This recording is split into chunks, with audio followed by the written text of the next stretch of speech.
چونکہ آج سے ہم درس تصوف کا آغاز کر رہے ہیں، تو آج میں تصوف کا ایک تعارف ایک نئی جہت سے کروانا چاہتا ہوں۔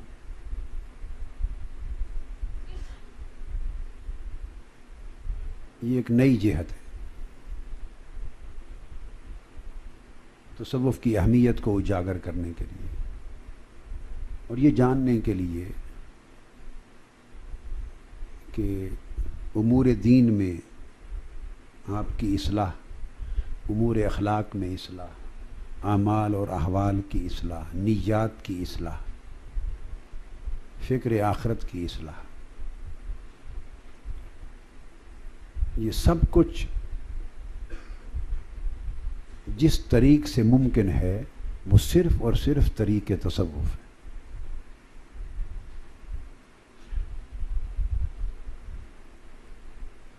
ایک بات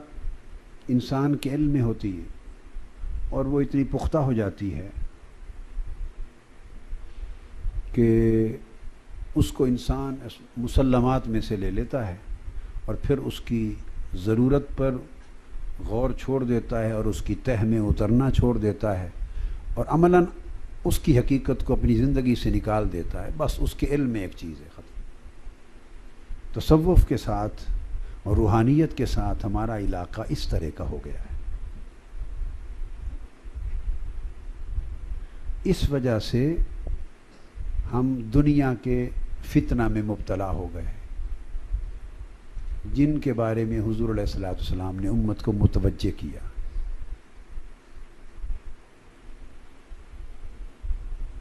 قرآن مجید میں وہ تمام احکام جو زہد کے لیے، تقوی کے لیے، عبادت کے لیے، اللہ کی معرفت کے لیے، گریہ و زاری کے لیے، اللہ کے لیے بکا، گریہ اور بکا کے لیے، عاجزی کے لیے، روحانی کیفیات کے لیے، اللہ کے ذکر کے لیے، رونے کے لیے، التجا کے لیے، دعا اور تضرع کے لیے، خشوع اور خضوع کے لیے، رجوع الی اللہ کے لیے، رجوع الی الآخرت کے لیے،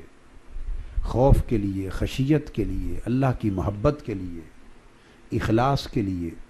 اس نوع اور اس قبیل کے جتنے احکام قرآن مجید میں آئے ہیں، جتنے احکام آئے ان ساروں کو جمع کر کے جب ان پر عمل کرنے، ان پر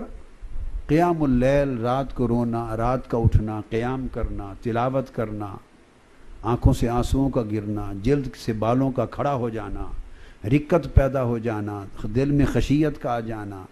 دل کا کانپ اٹھنا۔ میں اختصار سے آپ کو ویسے اشارے دے رہا ہوں، ایسے جتنے احکام اول تا آخر قرآن مجید میں آپ پڑھ لیں، راغبین ہیں، متقین ہیں، نادین ہیں، جتنے بھی